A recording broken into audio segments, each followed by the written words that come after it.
The following podcast is intended for mature audiences. If you enjoy our work, please like, comment, subscribe, and follow the links in the description. Thanks for your support, and enjoy.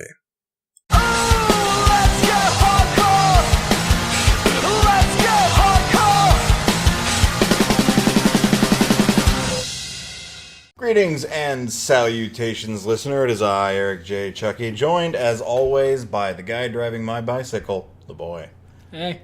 This is the Two Nerds Podcast. Today we have another Netflix Roulette. If I were a wacky morning DJ, this is where I would insert the sound of a roulette table, or indeed the sound of a revolver's barrel being spun. Or a bee. There, the Netflix Roulette bee has come to visit us. God. Blew you right off course tonight.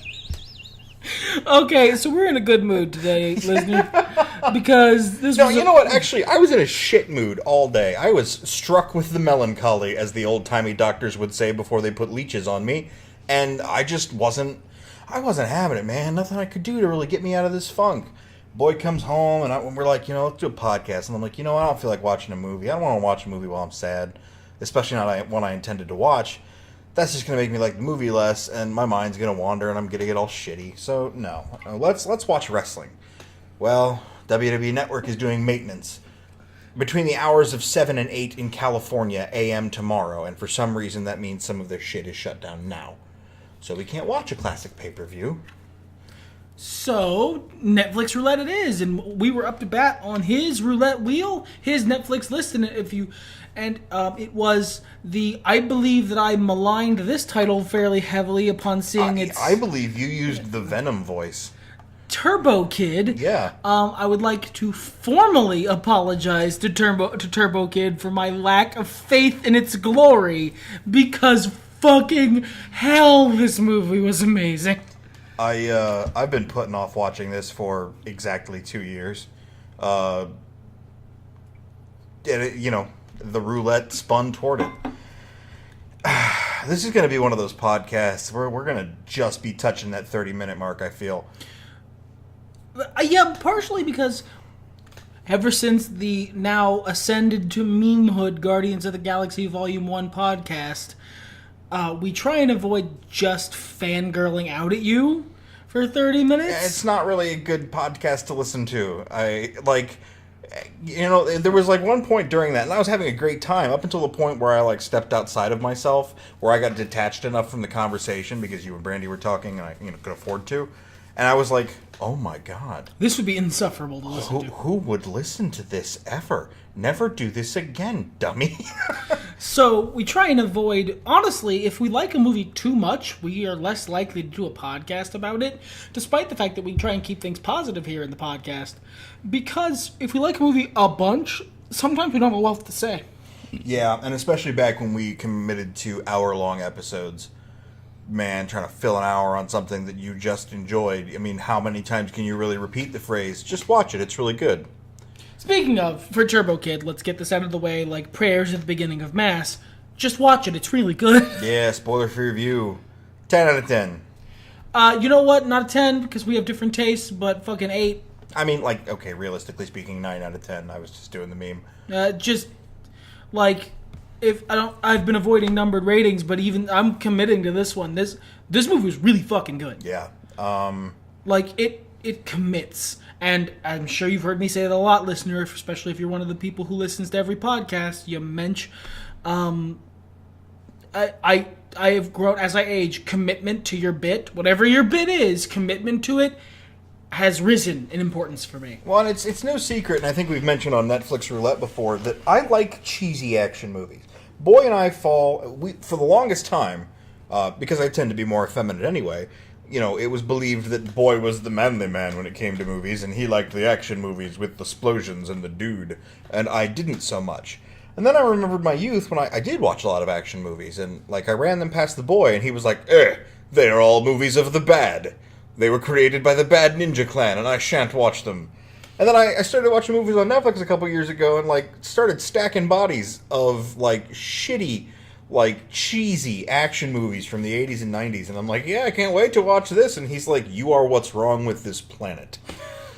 I, in general, do like more dour fare. Yeah, you do. Like, very serious action stars, like, really dark plots. And I don't mean dark as in, like, a bad thing happened. I mean, like, without being nice Gritty. at all. Yeah, gritty. Yeah, thank you. That's way better way to put than what I was about to say. I gotta know now. Okay, so, Driss Dourdan and Aspar Batman walk into a bar, and then they fight each other. No, that was called Killing Him Softly, and I hated that movie. Killing Them Softly was maybe one of the worst cinematic experiences I've had in the last 10 years. Don't watch it. But this is everything that's great about a cheesy action flick that's also, like, not cheesy. If that makes any sense. Oh, I don't know that that's true. Well, like, don't misunderstand me. It's a higher quality cheese. We're working with, like, a Havarti or a Gouda instead of it's like a American. nice Gruyere instead of a Kraft Singles. Yeah. And I love them Kraft Singles, God, when it comes to fucking movies. But, sometimes you want a nice high quality cheese. Yeah, something you could put on a platter and invite people over and not be ashamed. like, I would put this in the same echelon of cheese as a Tarantino film. Yeah, like one of the later stage Tarantino films where he's really like turning into the skid, like Django Unchained or I'm Sure the Hateful Eight. It's just like it's taking a lot of tropes and wild premises that you're used to seeing in bad films. And then doing them well. Yeah. Really, really well. Or really tongue-in-cheek. And sometimes that tongue goes so far into the cheek that it's right back where the tongue belongs. Or it shoots out the side and then blood spurts everywhere. It just keeps going. Just keeps going. It's more blood. Ain't that much blood in the human body. You did the math on this earlier. They literally do. That's great. Like, I don't know that I want to... There's only a couple spoilers in the movie that I'd rather not... I don't know that there's anything I would qualify as a spoiler. There's one thing I would qualify as a spoiler. I wouldn't want to give away the ending. Yeah, well, it's an emotional ride. I don't think necessarily there's not enough plot here to go point by point plot like we usually do with Netflix Roulette movies. No, I was just going to give a brief summary, and that's basically a kid out in the wasteland, in the far-flung future of 1997. Yeah, 96 I think it was, wasn't it? It was 97. Was it 97? Okay. He runs into a weird girl, and after a series of events, they end up fighting a bad guy who turns people into water. It's great. Honestly, I'm trying to think of ways to explain how great it is without just fangirling. First of all, I think they do really well to set up the environment. I'm not familiar what kind of budget this film had, but, like, they had a lot of people involved in backing it, as the opening credits can tell you. Mm-hmm. There was, like, 19 logos before that shit started. And it was like a Canadian, New Zealand joint venture. Those kind of have a reputation for being... not like shoestring, but cheaper budgets. So, I mean, I'm sure you can look it up while you're sitting there and while I'm talking. But, did we ever do a podcast on Stranger Things? I honestly don't remember. You only recently just caught up. Yeah, I only recently watched Stranger Things at all, and I watched the first two seasons. I would like to do a separate one on Stranger Things if we haven't. If we haven't, yeah, I don't want to go too deep into it. But there was one thing I noticed, and I want to use it as a frame of reference. We talked about it at the time when I watched it. There's an episode late in season 2 of Stranger Things where they visit a more urban setting. And this is what you wanted that to be? Well, this is the sweet spot of that. My complaint with that episode was that despite all the what's the word I'm looking for? All the oeuvre, the feel, the genre. There's a better word. Aesthetic. Being spot on with the spray paint and the lighting and the way, certain buildings looked and so on and so forth. it wasn't dirty enough. Like, for a number of reasons. I want to get more into that in the Stranger Things podcast. Yeah, because and I think you have a wildly misconstrued idea of how dirty the 80s was. Well, I am using my personal experience. Like, watching regular places in TV shows and going there myself in my youth, which was the 90s as far back as I can honestly remember, but it was still the 90s, the early 90s. Everything was less... Clean isn't the right word necessarily. I'm not talking about like shit on the floor, grime on the walls, but we were still using a lot of carryover 1970s color palettes, and we just didn't quite have the same amount of money as we do now. Furthermore, cities and urban areas weren't quite as focused on making everything look nice. And you can check yourself on the internet. I've read a number of articles, that will give you statistics on how cities in general are cleaner.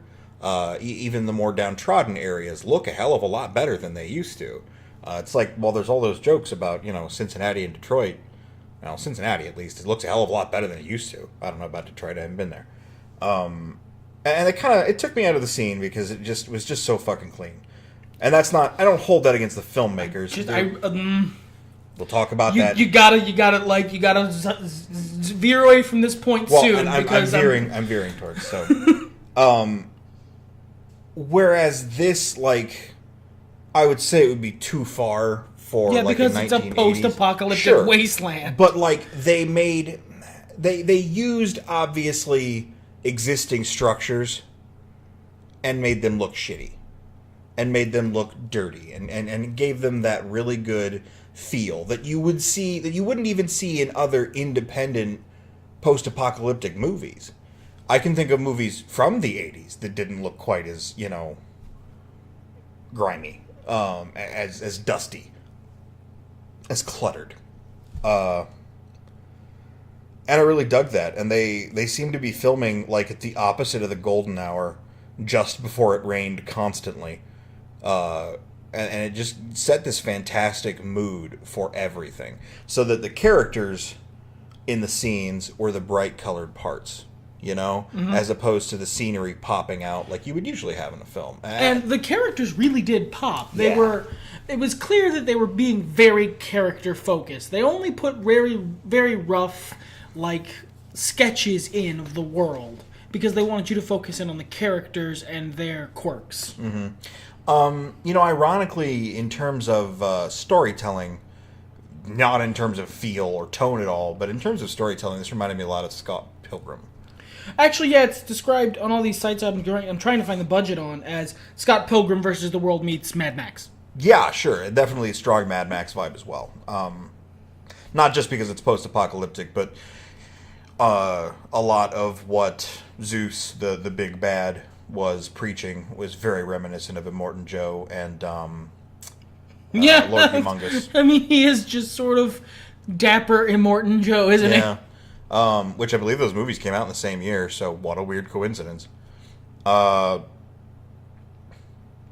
the villains, I mean, I loved that the skull-faced guy had on spiky football pads, Legion of Doom style.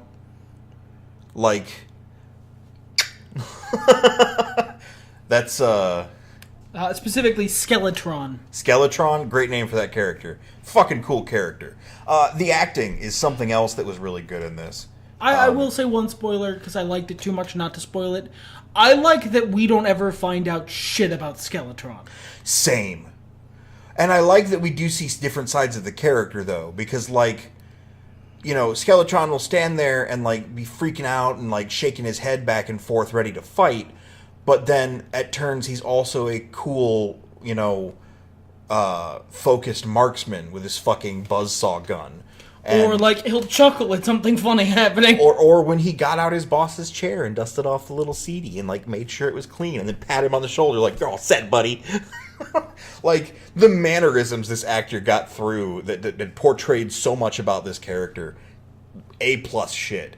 You can't find it, man. Don't worry about it. But, there was just so much attention to detail. There was so much care put into trying to get across Continue. I found some other shit to talk about. Okay, cool. Trying to get across what this film was trying to convey, and like they buried a lot of leads, but not too low. There was a lot of stuff you could pick up on and mysteries you could solve. It's not... The movie doesn't spend a lot of time overly trying to trick you. No, it doesn't, but it also... It has a very simple, very, tropey story to tell, and it's fun, and the characters are good enough and interesting enough that it doesn't need to get overcomplicated. Right, and it also doesn't linger on things. It lets you figure them out. Like, it gives you clues, but it's not like, focus on clue, musical clue, honestly, cue about clue. There wasn't aside from one bit, which it wasn't even actually exposition, it was mostly just sound and fury signifying nothing to show how evil someone was. There was not a single bit of, real exposition dumping in this whole movie. Opening. The opening thing, which is just like the Star Wars crawl level, and then... Yeah, it was a guy saying, look, shit's fucked up. Shit's bad. Here's how. Shit's bad. It's 1997, which really just immediately sets the tone. Oh my god, yeah. That opening crawl just does... Honestly, it's just there to set tone. Oh, sure. Oh, it does it so well. The thing I found to talk about was... By the way, I found various numbers. This was an Indiegogo project. I thought it was crowdfunded. I thought it was, but I couldn't remember. It was an Indiegogo project, and I couldn't find the final budget numbers. I may just be bad at Googling on my phone. Well... But, the highest number I found for their Indiegogo was $50,000. They also had investors. This happens a lot when you get video games crowdfunded, is that, they'll have the crowdfunding is there to show interest. Right, and then they'll get money from investors, and that money's kept secret. But... they're making a sequel. Oh, that's awesome.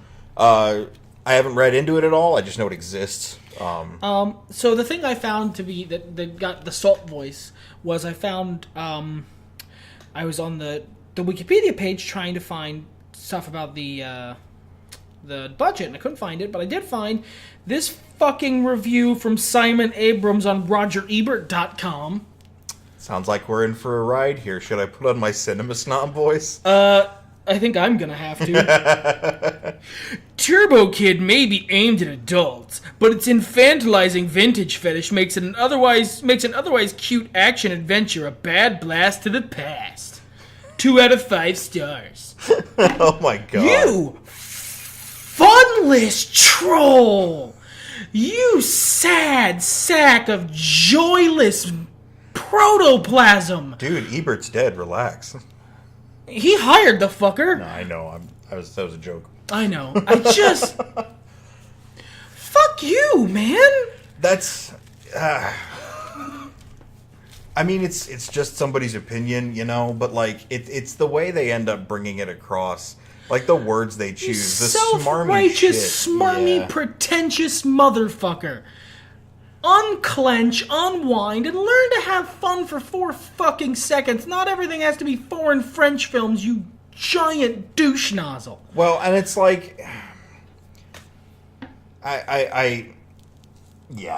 don't, that sounds more like somebody who's something that's a trend. Blah, I hate it because... that's exactly what that is, and I hate that. I hate that behavior. I hated it in myself when I was a teenager, and I tried to get past that shit. It's why I forced myself to check things out that initially I don't think I'd care for. But sometimes I'm pleasantly surprised, sometimes I'm super right, and I get to feel good about myself. I was absolutely sidetracked by that review, and I wanted you to, and I just needed to vent my spleen a little bit, because fuck you, this movie was great. This movie it's not trying to be anything, it's not trying to be what you want it to be, my dude. Well, and that's the trick, too, right? We're critics, technically speaking. We have a podcast, and we talk about media, and hey, we've criticized stuff before. We were pretty hard on a couple of the movies in the Netflix Roulette. Sure, I get really hard on shit I like. Just, A, to fill half an hour, and B, stop pulling back the curtain. Why do we even have it? I don't know who put it up. It reminds me of this is a fucking aside here, listener, and I'm not saying it to fill time, but I thought of it. Game Grumps mentioning a better show on your show. In the early years when John was around, they put so much fucking emphasis on not pulling back the curtain. The timer was a secret that Aaron got all verklempt about, and and Susie was a goose that they mentioned accidentally and had to cover it up with nonsense and so on and so forth. Like, what fucking... This isn't the Wizard of Oz. This is two jagoffs playing a video game, man. We're two jagoffs talking about a thing. You can't even. There's not even anything for them to look at. They're the listener. Yeah, nowadays they don't even give a shit. But they'll leave in parts where Dan go, "Oh, has the episode already started? Should I write that down?" Oh, but like this is so many of the characters in this movie are just like. I like that Turbo Kid's name is the Kid. They never give him a name. I dig that a lot. Laurence LaBeouf does an amazing job as Apple. She's my favorite. That was my favorite character in this movie. Buddy, that's not surprising. No. Alright, so I'm torn between Apple, and the character they made for me to like. The cowboy? Yeah, Frederick, the arm wrestling, taciturn, cool cowboy with spoilers, eventually a robot arm. And a badass Australian accent for no real reason. No reason at all. The only Australian also, guy. Probably a New Zealand accent, my friend. True. I mean, well, they're not... Kiwis will come for you. They're not that different. That's his opinion, not mine. I'm not co-signing that. Much in the same way that the various accents in the southern portion of the United States are different, but aren't that different. The opinions expressed here in his own opinions. They do not represent the opinions of the Two Nerds podcast. Please don't come for me. I'm just reading the script you wrote me. What? What? He's a liar. He's a liar. Go for him. If you come to our house, I'll show you his bedroom. It's fine. Anyway. I'm going to kill that bit because it wasn't going anywhere good. No. Michael Ironside's, of course, fucking great. As always, as Zeus. Oh, I liked as well, Mad Max, but there was also that overfeel of Tank Girl. Yeah, the very, pop, bright, Mm-hmm. And the villain as well had a similar thing to Water and Power from the Tank Girl movie. So did Mad Max. Okay, I get it. Water would be scarce in the apocalypse, but that's a really weird coincidence. Immortan Joe, Water and Power, and this guy all have basically the same motivation. Immortan Joe didn't make water out of people, though. That's true. He just had some. That's true. He just had it, and then Water and Power did, and so did this guy. Yeah. Which is it's slightly higher on the camp factor. Sure, yeah. And I loved that. This is not a spoiler, really. Just more of okay, that's how that happens. Because fucking look at the fucking movie posters. About halfway through the movie, the kid becomes Turbo Kid. He finds this super powered outfit. He just finds Turbo Rider. Yeah, from the Turbo Rider comic book he's been reading. He fucking falls in a hole and finds the outfit and is oh, I guess this is real. And doesn't blink. He's just sweet. Yeah, okay, cool. Just gonna put this shit on and now I'm a fucking superhero. Fuck you. I mean, yeah, it's basically what happens. The movie doesn't explain it. They don't go into detail. The movie doesn't even use directorial cues or music cues or fucking anything to be oh, what a weird situation that this is real. No, it's just so he fell in a hole and he found a super suit like you do. Yeah, as happens. It happens. It happens to any of us on any given day. You might fall in a hole and find a super suit that just so happens to exactly match your favorite comic book hero. Yeah, yeah. If I could fall in a hole and find billions of dollars in a bat suit, I'd love that. Hang out around Gotham and you might. I don't want to go to Detroit.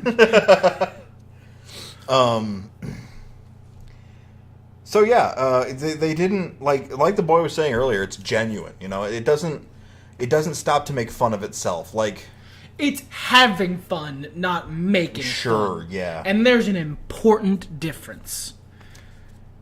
Because, so many of the things that I won't say that you watch, because I haven't seen a bunch of them, but so much of my problem with campy action movies is that they're making fun, not having fun. Well, see, that's the thing. My favorite campy action movies are stupid because they're trying so hard. Like, what's that Schwarzenegger movie? What do they do in it? It's based on that Stephen King book. Like, loosely. Oh, The Running Man. Yeah, The Running Man. That's the dumbest shit. I am the stupidest motherfucker. My brain went, there's nothing... He didn't have one based on a Stephen King book. I mean... No, you're not. Loosely. Oh. But then, actually, that's not what happened, was... Huh. I mean, I guess you could talk about The Running Man, but that's Richard Bachman. They're the same person, jackass! I wasn't around back when Richard Bachman was a thing, so, like, I don't even process that. I mean, I was, but, like, I wasn't paying attention, I should say. But, like, that movie wasn't trying to be a send-up of, like, action movies. It was trying real hard to be cool. And fuck, at the time, that's what was cool. But, like, 20 years later, you watch that shit, it's like, oh boy, what the shit? But, like, Running Man does not age well. No, oh my god, it doesn't. It's worse than the original Batman movie. But, like, I still watch that shit and go, yeah, cool. Like, I'm not sitting there, I'm not that guy who watches shit ironically. I enjoy these movies for what they are. You know? Yeah. Like, and that's, it's not, I'm not watching, I mean, I might, you know, I'm not saying, you know, with an absolute, there's not going to be a situation there, but, like, bad acting, weird deaths, stupid one-liners, I honestly enjoy that. For me, if it's intentionally done, but with love, that's a hard criteria to meet. Sure. Because if it's intentionally done cynically, that's disaster movie, and I honestly might rather put my hand on a hot stove than watch that movie. Having seen a couple of the movies that studio and their ilk has produced, yeah, no, I'm not. But like, the Scary Movie series was bad enough, like the first 3 or 4. And then I saw Date Movie, and that's when I tapped. Date Movie, by the way, if I haven't told you guys about this before, I would recommend checking it out if you have other stuff to do while the movie's on, because you can tell what order they filmed the scenes in by watching how much Allison Hannigan gives a shit. Because...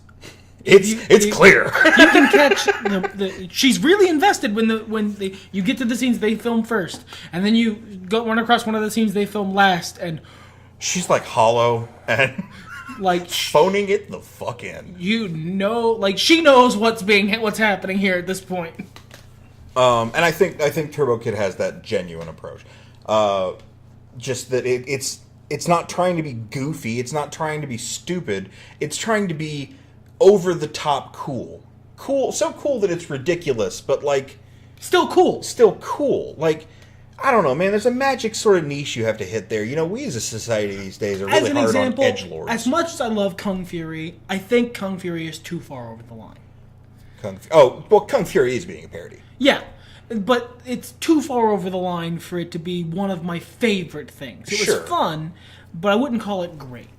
As a contrast, this is just far enough. They let off the gas from Kung Fury just enough that it's fucking amazing. But as I was saying, you know, we're hard on edgelords, and I mean, yeah, 14-year-olds who are trying to be the coolest guy ever, they're hard to take seriously. But like Reaper from Overwatch is cool. I mean, he's ridiculous. He's a grown man in a skull suit who shoots shotgun pistols and throws them away when he's done with them because he's that extra, but he's still fucking cool. You know, it's like all the memes going around about Darth Vader. Yeah, that's exactly what I was going to bring up. Yeah. Darth Vader is one of the coolest characters in the history of fiction, and he is the single most overdramatic drama queen I have ever seen. Was the meme, like, I prefer the enlightened meme of, at the end of Return of the Jedi, Darth Vader had a sudden realization that he should come back to the light side of the Force, but he paused and kept looking back and forth between the Emperor and Luke, not because he was torn, but because he was trying to find the most overdramatic way to do that. Yeah, we're winding down on time here, and I would be remiss if we didn't at least touch briefly on the action. The fucking death scenes, and like, this was the part that kept pulling me back from this movie being a Spielberg-esque wonder ride, where all the fucks were very incongruous, and kept, you know, reminding me why we're watching an R-rated movie here. Yeah, because it would be like, oh, this is, light, fun, sort of whimsical fare. Yeah, very coming of age shit, And like it is, the tone overall is really light and whimsical. And then someone will get cut in half by by like an expanding beach umbrella. Yeah, or some other patently ridiculous horse shit. This is light spoilers, but there's a scene where they've got an exercise bike, and they've got a guy tied up, and they've got his intestines tied to a bungee cable that's attached to the wheel of the exercise bike. And they clearly imply that tell us what we want to know, or this person will get on the exercise bike and start pedaling, and that'll go bad for you. And the guy's like immediately, oh, here's the thing you want to know. I mean, yeah, definitely. Here's the thing you want to know. Here's the thing you want to know. Don't do the thing, and then maybe unhook me, and you can help me put this back in. You're gonna help me put this back in, right? And the BBG is just like, I'm disappointed. Do you have any idea how much effort this took to set up? This was a lot of setup work. I'm sure you understand. And then he just has him do it anyway because, oh my god, I set this up so that I could see it happen, not so I could get information out of you. Oh. And that's sort of the blatant, amusing sadism. Yeah, this movie it does everything so well. Like, I don't think it's gonna, it doesn't have that kind of emotional resonance to crack, my top whatever. No, the emotional stuff is there, and it's nice. It fits in. Yeah. But it's not, there was no point, say, I believe I've mentioned this in other movies, there was no Guardians of the Galaxy Volume 2 moment where my face was being attacked. Right, yeah. There's no, my heart didn't stir. I mean, there was some stuff that was sweet, but, I wasn't moved. All the same, this was a fantastic fucking film. Yeah, definitely. I mean, and to close Mass as we opened it, just watch it. Yeah. It's good. It's on Netflix. It's an hour and a half of your time. You won't regret it. No. Unless you are a very different person than the both of us. And in which case, why are you listening to our podcast? Thank you, like and comment, but why are you listening to our mention podcast? Mention in the comments why you're here, because boy, if you're any kind of person who would be interested in our opinion, I would lay real good odds that you'll like this movie a lot. All right.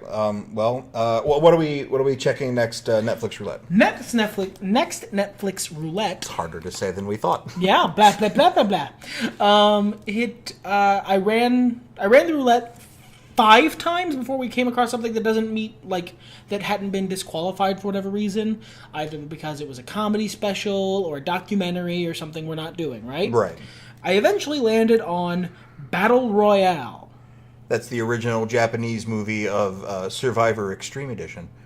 Yeah, that's the thing the Hunger Games bit their whole shit off of.